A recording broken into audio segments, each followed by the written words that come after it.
Welcome to Keeping It Real, the largest podcast made by real estate agents and for real estate agents. My name is DJ Paris. I am your guide and host through the show. And today is our monthly series called Coaching Moments with Ryan DeApril. Now, if you're not familiar with Ryan, or if you're just new to our show, Ryan comes on every month to give our listeners and our viewers a coaching moment and a coaching session. Well, let me tell you more about Ryan. Now, Ryan DeApril is a progressive thought leader focused on providing for his agents and his staff at DeApril Properties. His strengths are his motivational skills, his coaching style, and his dedication to training. He has 14 offices throughout Chicagoland and also has offices in Wisconsin, Indiana, Michigan, and Florida with hundreds and hundreds of top producers. DeApril Properties is a coaching company with 8 strategic coaches who work week in and week out with every agent, individually focused on business planning, coaching, and accountability. Now, if you'd like to take your career to the next level, or if you're just not getting the attention you need from your current firm, check out DeApril Properties. Visit deaprilproperties.com. There'll be a link in the show notes right there. Welcome once again, Ryan. Thanks, CJ. Good to be back. Good to see you, buddy. Good to see you as well.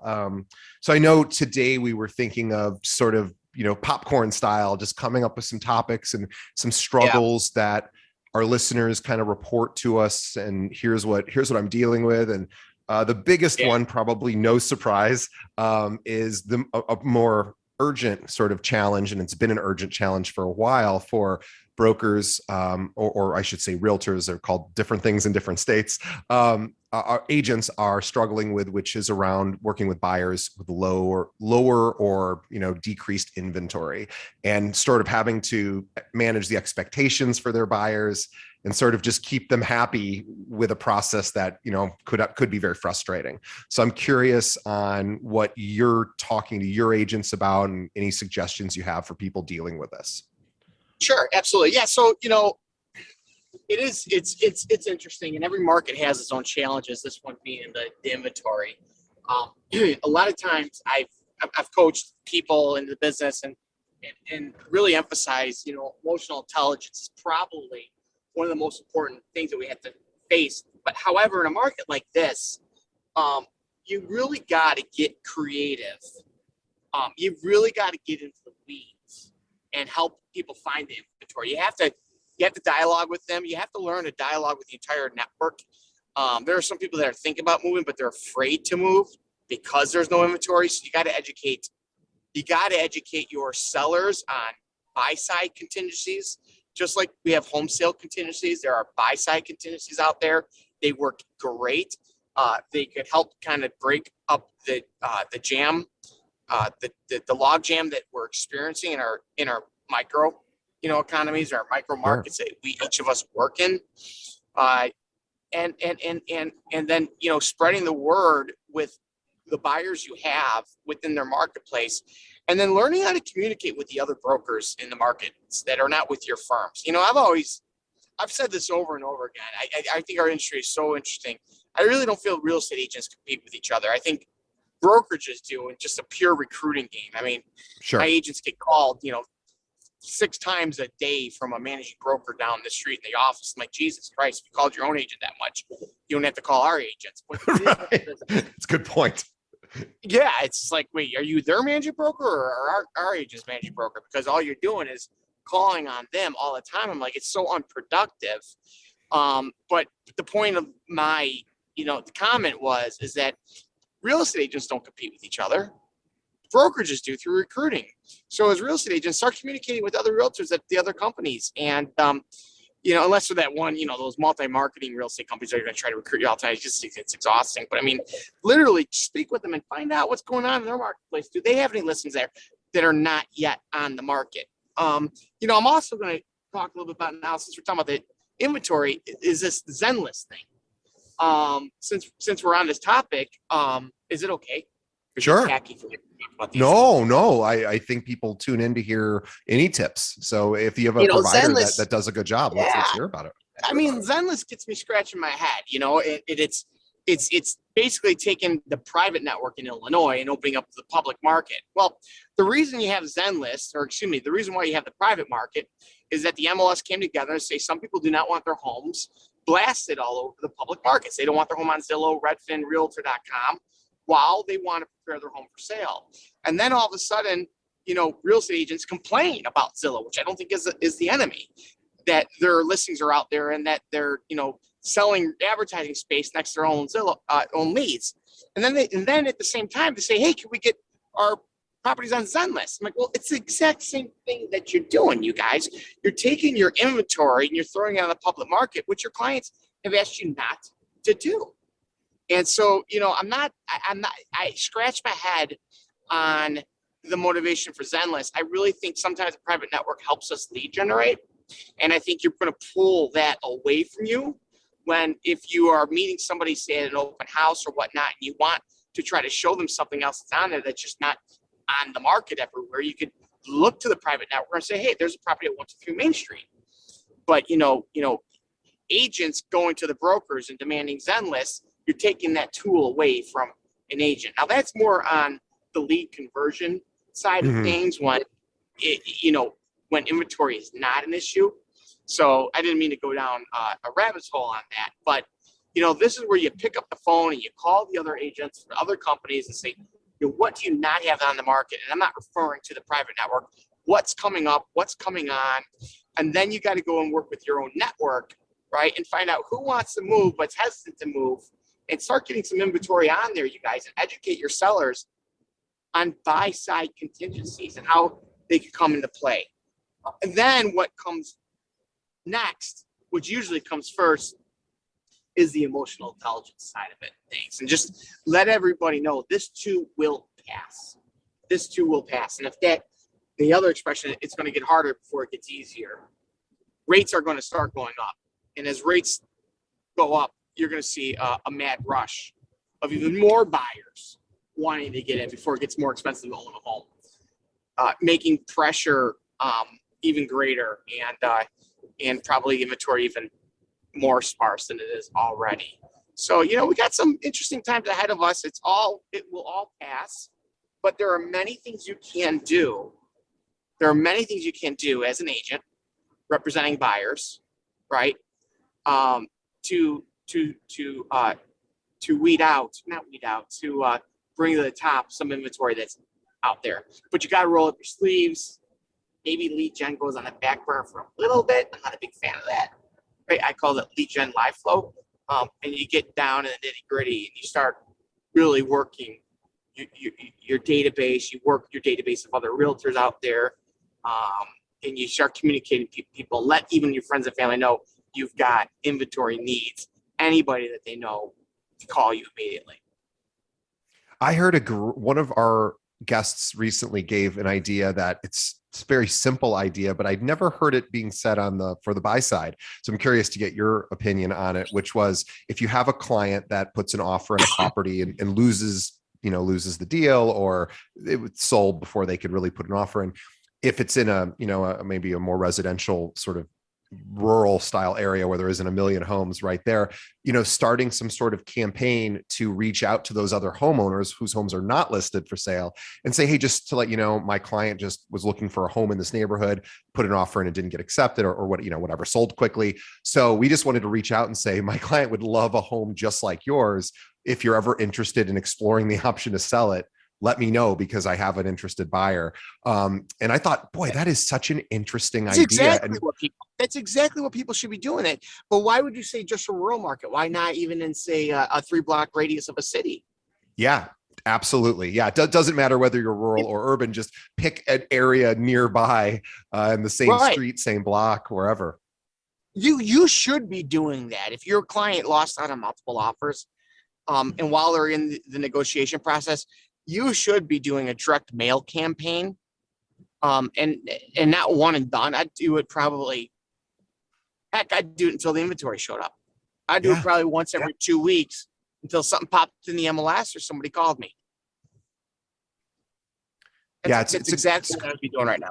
This is what a lot of times I know investors do to try to find, especially like multifamily properties that oftentimes never hit the MLS, is they send out letters saying, hey, I want to buy your building.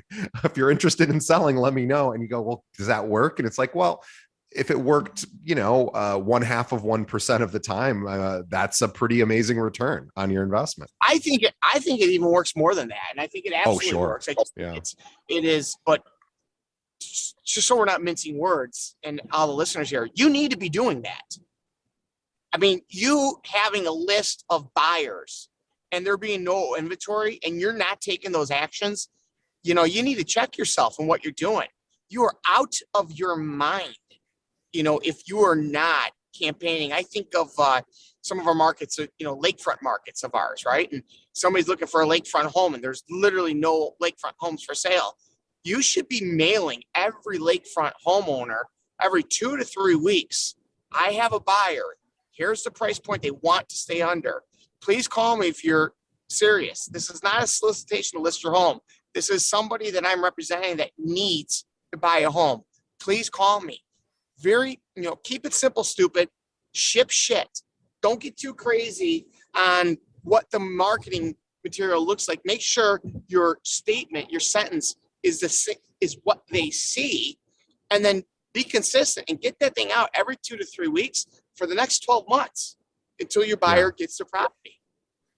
And my advice too is, if you're sending those messages, because they will be perceived as possibly as spam, or they send this to everyone, at least sign it, with your, if you can, if it's doable, sign it with a pen so that at least people think it's more personalized, because but it is a great idea. And Ryan said that, look, if you hit 100 homes every, twice a month nearby, someone's going to reach out to you and just say, hey, is this for real? Do you really have some, or something? You're going to get a conversation or two out of it at the very least. Absolutely. It will work. But it is surprising. I see from a distance agents with a ton of buyer inventory, and they're not doing these steps. It's, get it going. Well, I think you said, I just want to add one more thing to when you said to communicate with other brokers, become friendly with other agents, say, hey, we're all dealing with inventory shortages. Let's help each other when we have a property. Let everyone know it's coming up. And I know this is a great opportunity too. One of the advantages of working with one of the big large firms in your local area, whether you work there or not, is that oftentimes they have their own internal list. And so this might not be on the official private listing network if your community has one, or it might just be internal to the company. And I know some of the bigger companies here in Chicago do have those.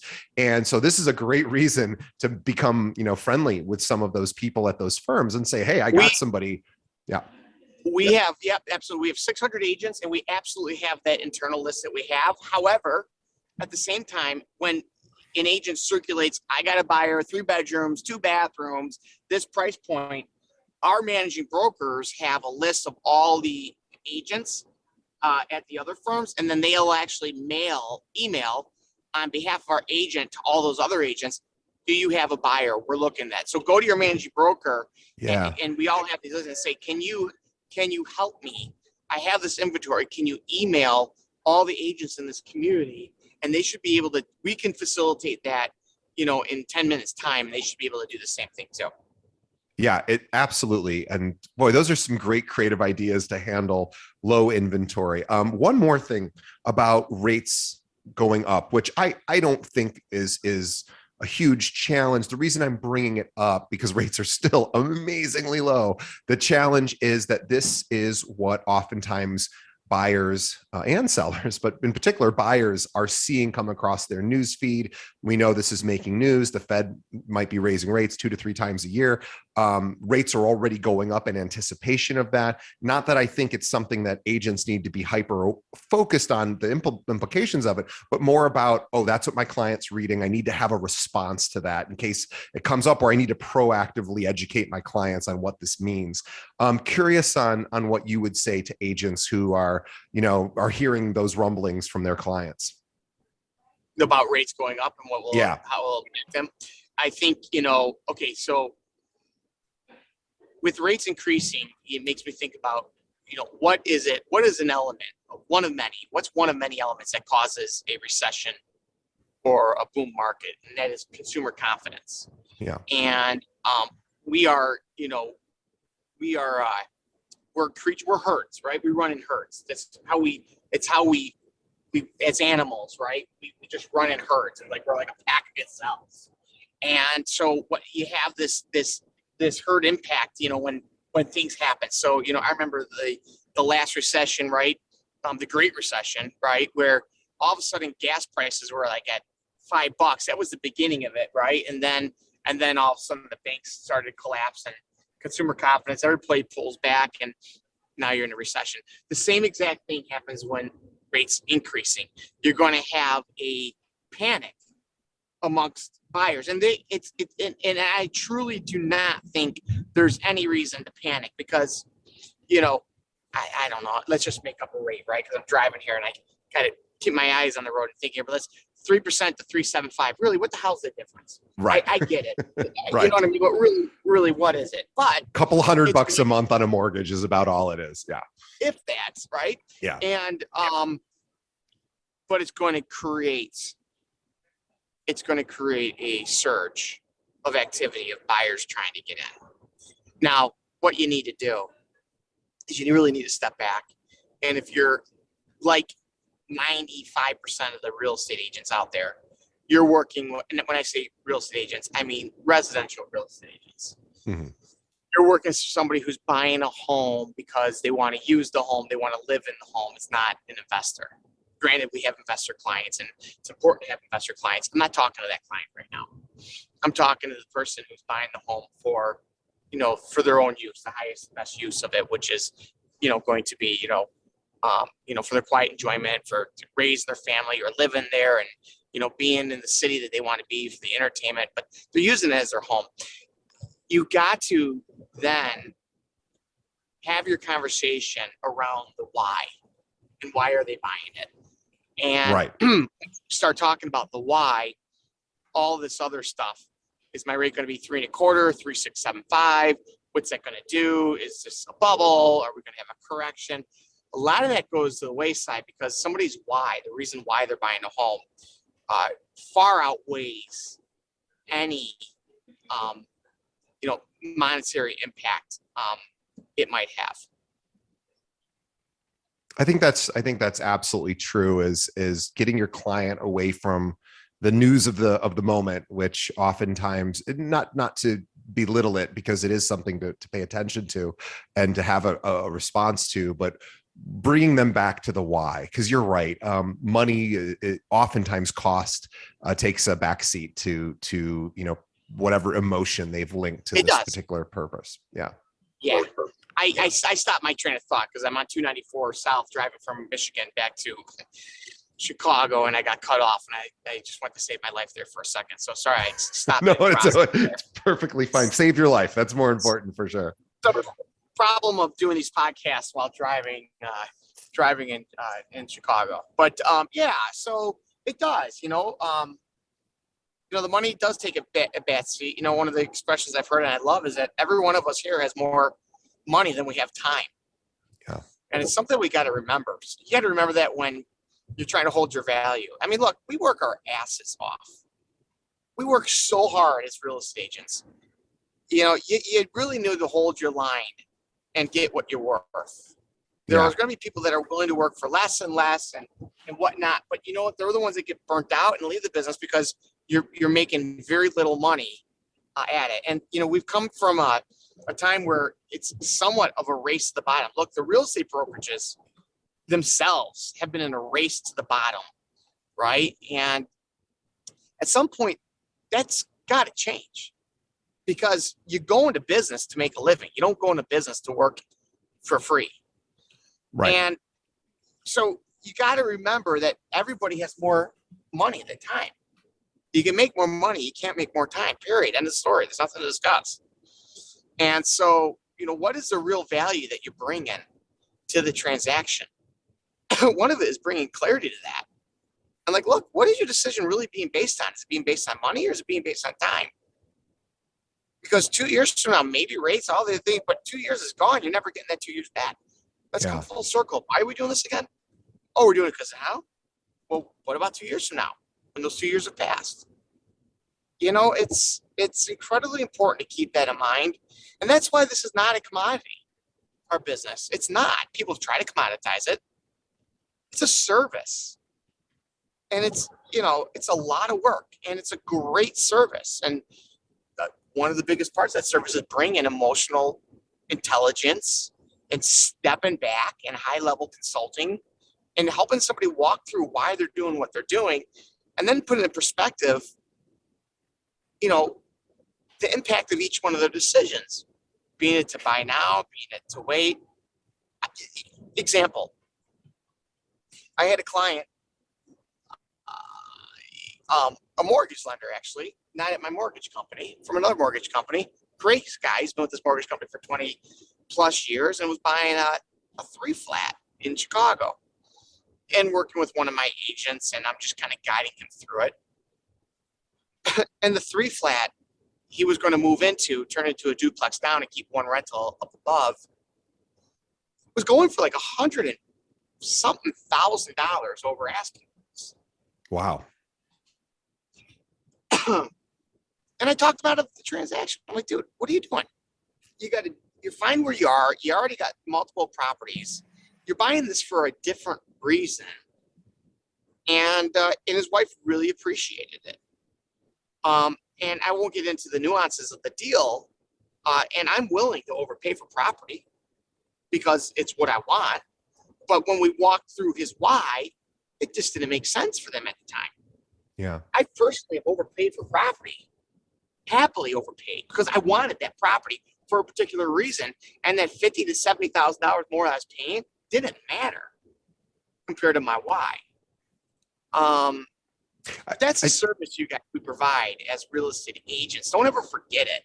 And it's a gigantic value. I didn't get paid for that transaction, but I will get paid over and over and over again because of the level of service, the emotional intelligence that brought to the deal, and the brand, like what that does for me as a consultant with that family, and how that ripple effect has within their community and their network. Yeah, I want to just mention this idea of emotional, or rather tying, especially with a purchase. It certainly can be done with on the sell side as well, but on the buy side, we're so lucky in this industry to have the home be such an emotional. Now, I mean, you were talking more about possibly even an investment decision, but just even in a primary residence scenario where someone's buying the home they're going to live in with their family or just themselves, it is an incredibly emotionally exhausting, but also rewarding experience for that buyer if they get the property they want at the price that they're into. And we're so lucky that we get to even the industry we're in sort of touches on primal emotional needs. Whereas like my accountant, who's also, a service provider and a very important one to me, it doesn't have as much juice, right? She doesn't get to say, tell me about your why. It's like, well, I want to stay out of jail and I want to make sure that I don't get audited. Those are my only two whys for about paying taxes, right? I want to pay as little as possible without going to jail.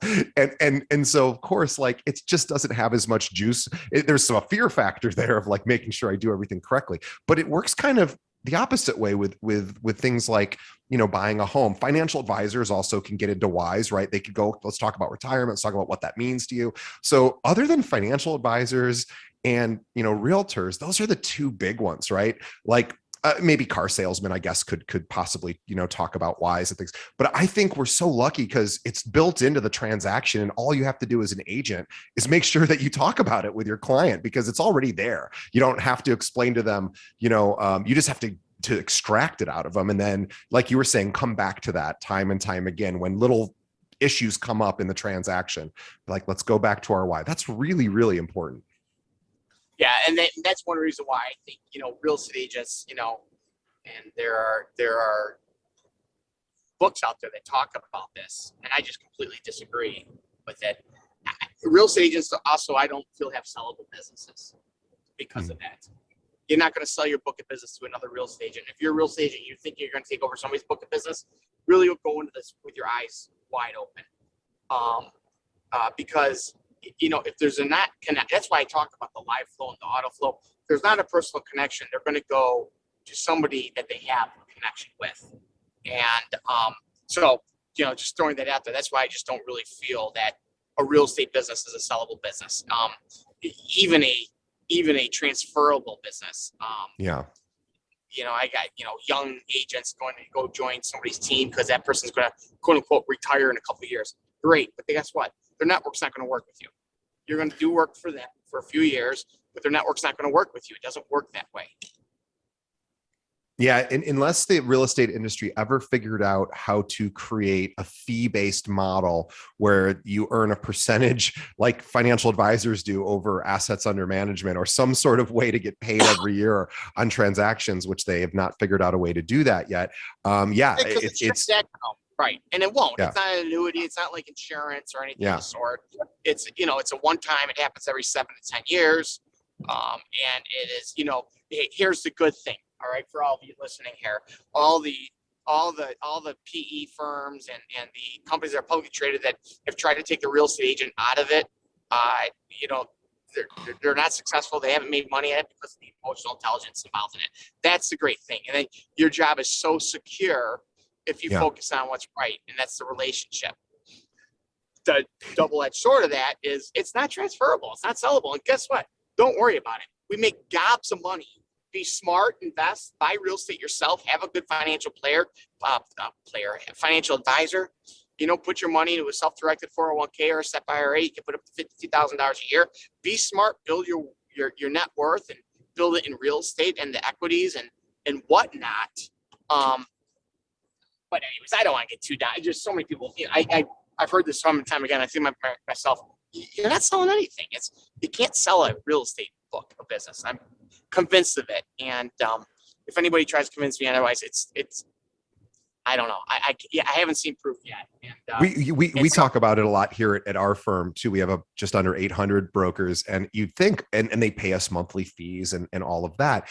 Yet if we left, if the management team and the owners all left, and then a new crew came in, there's other players in the space that have a very similar model to ours, right? It's not, we have really nothing proprietary. Now, maybe there'd just be some loyalty about, or not even loyalty. It might just be, I don't want to move. So maybe agents wouldn't move, but our business, even as a brokerage, it's tough to sell a brokerage business because agents are independent contractors. They can all leave at any moment unless you have some sort of thing that prevents them from doing that, which most firms don't.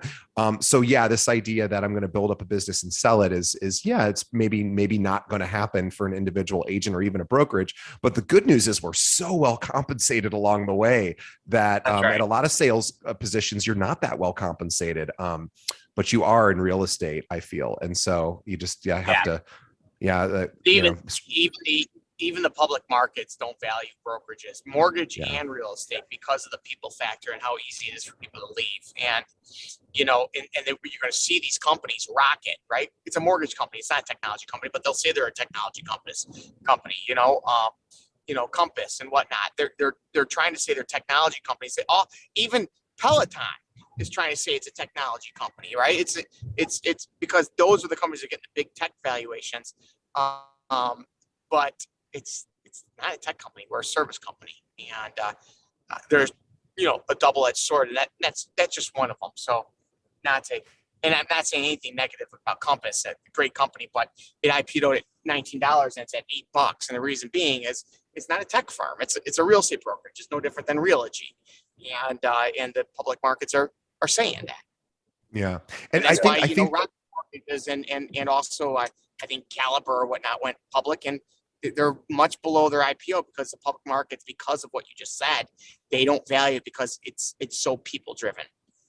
Yeah, you're right. That's the double-edged sword. And the upside to all of this is your clients will never leave you if they like you. They're just never going to go anywhere else unless, their son becomes a realtor, then maybe you lose the business, but they're not going to leave you if you do a good job most of the time. They won't. And that's your business, is to keep and maintain that relationship. So many agents get transactional. I'm like, I was just at just with a whole bunch of agents preaching this. It's like your business is your activities and what you're doing. It's not the transaction. The transaction management stuff, you could, you don't need me to guide you through that. I could give you some tricks here and there, but that's almost lobotomy activity, man. You need more. Go on. No, I was going to say it's really interesting that we live in this particular industry. You have realtors have access to largely the entire database of available sales. I mean, and of course, there's things that don't hit the market. But I'm just if we just look at the MLS, every realtor who belongs to an MLS has access to all of those properties in their area. That's not the way it works at pretty much any other sales. And I know this is really a service profession, but the sales part of it, we're really lucky. Like even financial advisors typically don't have access to every type of investment vehicle that exists. They're limited by what their company they work at offers or the different companies they're partnered with. We're really lucky in real estate that if you go to and I'm using this as a car salesman because a lot of us have bought cars. I'm not comparing car sales people to real estate agents. I think they're very different, but you can have the greatest car salesperson that you fell in love with, and yet, if you don't like the particular lines they're selling or the manufacturers, you have to find another car salesman at a different company. Here, your clients will really stay around because you have access to everything. You just have to do an amazing job. And that's really unique. We're so lucky in this industry. It's almost a bit surprising that there isn't, more privatization of these of listings. Now I understand why there isn't, but we should be very thankful for that because there aren't a lot of professions where you have access to everything. My dad's a paper salesman. He only has access. He's been doing it 40 years. He only has access to the mills he has access to. He doesn't have access to every single mill. So sometimes his clients say, well, I can't, you don't have what I need. So this is it's a great reminder that, yeah, you might not be able to sell your business at the end of your career, but boy, how lucky is it that you get to basically take the entirety of what's available and present that to your clients. You got to keep in mind too, is that you are an advisor and you're an advisor. You should be positioning yourself as an advisor. And when I say that is don't go and run and change all your marketing saying you're an advisor. Right. Just work with people, ask them what to do because they're going to turn and ask what you do. They're going to ask you about the market, and then you're going to be talking to them, but you're going to be talking about, a whole, a 360 approach about life and life in general. That's what my financial advisor does with me. Yeah. Speaks to me about my goals, what I want. And then he starts advising me in all different elements. That's what we do as real estate agents. And it's not transactional. It's 3 years prior to the client buying or selling. Let me say that again. It's 3 years prior to somebody in your network transacting. If you were engaged with them properly, that's where you're making your quote unquote sale. Yeah. The transaction side of it, that's like the last 10%. So wait, you just said something really important. I just want to pause. Ryan just said something really, really critical, and just want to make sure you guys didn't gloss over it or miss it, which is when you meet somebody, you've got about a 3-year window on average before they transact. So you should have a really serious 3-year at a minimum plan of how am I going to touch base. And Ryan, at his company, they have all sorts of tools to help automate some of it. But having a plan for the next 3 years for every single person in your database and well beyond 3 years, but at a minimum 3 years if they're new to your database. And that might be a little bit of a bummer to hear, but the good news is all you have to do is stay in touch with those people for 3 years and care about them and demonstrate that you like them. And then hopefully when they're ready, they choose you. Right. And look, I want other people to hear me out as well. Like, so you said kind of a bummer, right? Because it takes 3 years or whatnot. I'm not here to say online web leads are the worst thing in the world either. Zillow, realtor.com, they're expensive. Go for it if you need the quick sale. I mean, really, I'm a champion of it. I think it's a great thing to subsidize maybe 20% of your business. It might even be 80% of your business in your first year. You're just not thinking long-term, however, if you're not coupling that with a strong network, brand, and relationship reinforcement plan afterwards. So I want to state for the record that I think those are great companies. They're great places to get into business. And yeah, it could be like, wow, 3 years for a sale. And I'm like, well, guess what? There's other ways for you to get quicker sales. But if you want to, self-sustaining, compound interest earning type of business, you got to think long-term and understand 3 years is a blink of an eye. And that every year, no, it's nothing. It's nothing. And, that's why you have to have a great marketing campaign, but you also have to have a great networking campaign. How do you network with your network? And you have to have a strategy and you have to follow it. And marketing, you guys, is not one channel. You need to have a multi-channel marketing approach. You got to, you need to have a direct mail. You need to have email. You need to have digital. You need to have social. I do see a lot of agents doing just social, and you're not going to get the coverage that you need if you're just doing social. And it seems very 1980s-ish, but I'm telling you, direct mail is still the best form of getting through to your market, time in and time out, over and over again. I have a quick suggestion for that. I was just thinking, so I moved into a new development almost a year ago. This is my 11th month. And I was just thinking about direct mail because as you were talking about it, and I just realized an amazing statistic. I mean, it's a funny statistic. I was going to ask you how many letters, how much direct mail I've received. Now, again, I just moved in, so I understand an inclination for an agent to say like, oh, that guy's not going anywhere for a while. He just moved into a new development. However, there's 40 units, I think, in our building. Certainly, I'm sure somebody's going to get job transferred and need to sell. But anyway, or maybe people know I'm in the business. I doubt it. I don't think when you're doing direct mail, you're looking for, other agents and pulling them out, but maybe. But I have not received even one message from an agent.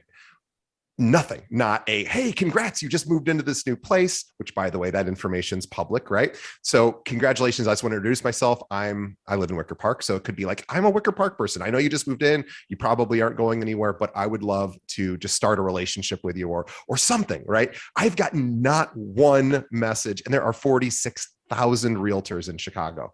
That is incredible. I guess my point is, nobody is really doing this, or very few people. I guess Ryan's agents are, but very, very few agents. There's not much competition in this space, especially in the direct mail space. So you have a huge opportunity to do this. Yeah, I mean, not too long ago, right? 2005, I get in the business and I started a direct mail campaign to the Clinton Street Lofts, 226 North Clinton, Randolph Place, 165 North Clinton, the Fulton Market, 550, 560 West Fulton, 320, 310 North Clinton, yada, yada, yada. And I just blew past a police officer. All right, I'm okay. Anyways, I didn't get a call for 18 months. 18 months. Man, I dominated for 4 years after those 18 months. It was me. I remember Sam Powell. She lived in, I think she lived there. She might be at Canal Play. I shouldn't say that, but my point is, a great agent, love her, and she was another person. And I'm going back a long time, but like there's just a couple of us, back then.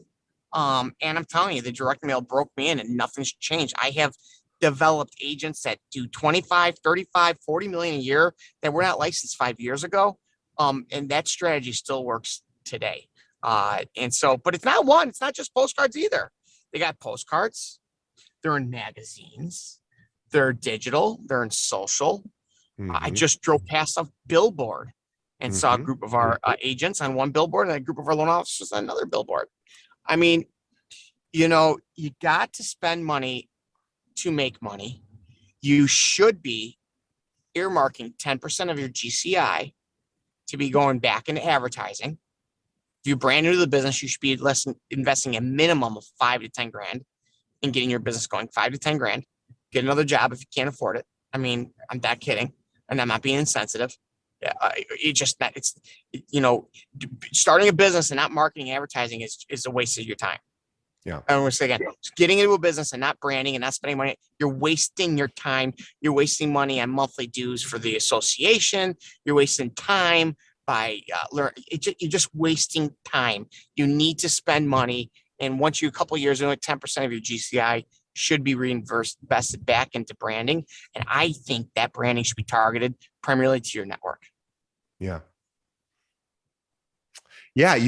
Look, nobody wants to call up their friends and ask for business, right? So what you can do is you can send them emails, direct mail, text, jump on social, say hello. You can do these little subtle, even non-real estate related touches that just remind the people in you're still alive, you're still checking in, and oh, by the way, you're still a realtor. And then you don't have to ask for business. People will come to you, but you have to put the work in, right? It's the reps. It's the time in the gym to, now to put the time in now. So by when the summer rolls around, you feel confident, walking outside at the beach with, fewer clothes on, but you have to put in the time now.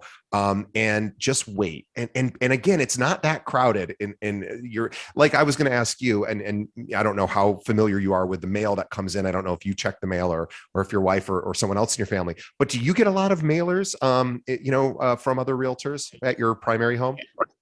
I get a bunch, but they're all from April properties Because we well, and that makes sense. I guess I'm like, guys, you don't need to put me on it, but they want it, you know what I mean? But it's fun and but it's cute. Yeah. But but outside of your company, do you get anything? Do you from one or two of the top producing agents, and that's it. One or two top producing agents in our marketplace. Shocking. It's not, because unfortunately, even though the listeners here, 20% or less of them are going to do what we're telling them to do. And there's nothing you can do to change that Pareto principle. Because I'll tell everybody again and again and again, success is a choice. It's an absolute choice that you decide to make. That's why I'm not a big fan of, that's why I'm not a big fan of socialism. I like capitalism, because I just don't think that I want the choices taken from me. Right. I really believe that it's a simple choice you make every day. Most people just are not choosing it. I think a lot of them are just not aware of the activities that they're doing. I mean, it is so easy to look at your texts all day long in social media. That's cool. But who's ever texting you and whatever's on social media, that's what's in control of your life, not you. And so we're all of us here. We're on a journey together. And I think the journey and the battle is self-awareness, and how do we get back to consciousness and being aware of all the time we're wasting. And we're, as Robin Sharma says, we're busy being busy, but we're not busy being productive. So it doesn't surprise me, just because I'm a teacher in this, and it's what I do all day long, and I'm doing this in real time, in real life, and it's rampant. It's all over the place. Well, a lot of great suggestions today. Just to recap some of them, we talked about getting creative with low inventory and understanding, in particular, we've heard of sell side contingencies. We want to talk about buy side contingencies. If you're not sure what that is, Google it, talk to your trainer, your managing broker, talk to whoever or other agents. This talking about getting creative. We also talked about this idea of sending out letters to people in those neighborhoods that your client would be interested in, and pitching, hey, I've got a buyer. Lot of good suggestions there. Also, the conversation around, hey, my clients are bothering. I feel so bad for my friends that are financial advisors, because I know they're fielding calls whenever the market goes down. They field a call going, what's going on with the market? Or should I be investing in crypto? And all of these things that financial advisors typically say, hey, take a breath, not a big deal. But your clients are reading things too.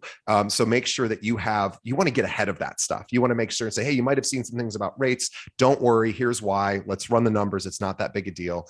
Making sure that you are the advisor and the source of knowledge versus CNN, right? Which I like CNN, but I'm just saying the point is, make sure that you know what your clients are into, because they might not call you and say, what should I do about rates rising? But they might be thinking it because that's what they're reading. So there's a great reason to reach out and have conversations, and then get creative about, what you can do to sort of mitigate the fact that rates are rising if it's a problem, or the low inventory situation. And then we just talked a lot about marketing and branding and having process, right? Process solves anxiety. I think process helps reduce anxiety. I shouldn't say it solves it, but it certainly reduces it. Because if you're worried 3 years from now, you should refocus on your process right now, so that when 3 years are up and 3 years are coming for all of us, then you'll go, I did my workout for those 3 years, or which, I sent out my mailers, I made my phone calls, and I watched I sowed my seed, so to speak, and I watched the harvest come in. And also remember tying everything back to the why. Again, we're lucky. We get to really hit people emotionally with what their goals are in life. And this is what oftentimes somebody's home's their first or second or third largest financial transaction in their life, next to retirement and maybe you have a child going off to college, so college as well, right? So you have college, retirement, and buying home. Like those are three big deals. You get to participate in one of those largest transactions, which oftentimes is very emotional. So tying everything back, do you even know your clients why? That should be the most important thing. Is not what they want, because what they want is easy. Everybody's going to know what they want, but are you going to know why they want it? And then you can help them when they get anxious, also bringing them back to the why, also reducing anxiety. So I always think like so much of an agent's job is reducing their clients' anxiety. And if you can become an expert at mitigating client anxiety, boy, you're going to be a hero to your clients. Cause I just went through it a year ago and I was anxious the whole time. So just a little suggestion. Drop the mic, buddy. You nailed it. Well, we'll drop the mic, but we'll drop the mic, but only to pick it back up again and remind everyone that if you are an agent in Illinois, Wisconsin, Michigan, Florida, are you Iowa as well, or just I forgot if you're Iowa? Indiana. Sorry, you have a daughter that may be headed to Iowa, so I'm thinking of that. But anyway, if you're in the Midwest, we'll say, or down in Florida, and by the way, Ryan doesn't just have DApro Properties. He also has a lending institution. He has a title company. You have a technology company. If you want to be a part of DApro Properties as an agent or one of the other businesses that Ryan owns and participates in, and I think they have, I mean, just to brag a little bit for Ryan, they have an incredible number of full-time employees. Like this is a real amazing operation. And I encourage everyone to explore it. If you're not getting the help that you need at your current firm, go check out what DApro Properties offers. I mean, I don't work there, so I have no skin in this game, but I'm impressed as somebody who I would much rather they all come to our firm. But the reality of it is what Ryan offers is really, truly amazing. And you really should check it out. So if anyone out there is not getting the attention they need, go to daproproperties.com, set up a call with one of their leaders, and they can talk more about what they offer. And in particular, their main competitive advantage, as far as I can tell, and I don't work there, but from what I understand, is two things: coaching and real coaching, not just, hey, we coach you, because everybody says they coach you, but real actual one-on-one coaching, as well as helping with the marketing and not just, hey, we're going to put a flyer out. Making sure that there's a process, and you guys have the software and the physical sort of property as well, or the physical ability to do mailers, and you actually do that for agents. Yeah, let me chime in a little bit because you make a great point. Because take coaching away and call it business planning. So a lot of our, we got a lot of high producing agents that have joined us, and loan officers, and we have different individuals that are focused on business planning. So it's not so much coaching, it's just sitting back and then business planning. Then we have a VP of branding and marketing that meets with them and helps them create their brand strategy and marketing. And then we execute it for them. So it's almost like it's an incredible branding organization with a planning department around your business. I think coaching, people think I don't want to be coached. It's business planning, it's marketing. And then of course, yes, we have the software built around a model to help you continually stay focused on those daily activities and whatnot. So it's all, and listen, go to daproproperties.com, Google me, give me a phone call. I'm very accessible. Would love to chat with you. If any of you find yourselves in a fork in the road and you're looking for maybe something different, give us a shot. We've impacted a lot of people's lives. Awesome. Well, Ryan, thank you once again. And also want to just make one quick, Ryan's doing this while he's traveling from office to office in his car. And I just want to make one last suggestion that if you are a driver, if you drive to and from work, to and from the office, to and from client meetings, make this year the year that you take even just a small percentage of that drive, ideally a large percentage of it, and designate it for learning. So there's Audible, there's podcasts, there's all sorts of ways to learn as you drive, instead of just jamming out to your favorite tunes, which you can do too, but put a percentage of that time in learning. And especially if you're in the car every day, you'll be shocked in a year. You can become an expert in just about anything if you just listen or read in between things. And especially when you're in a car and you have to drive anyway, get a subscription to Audible. You'll be an expert in a year or two in a particular topic. And you think about how much more valuable you'll be to your clients if you can develop some of those interests. Absolutely right.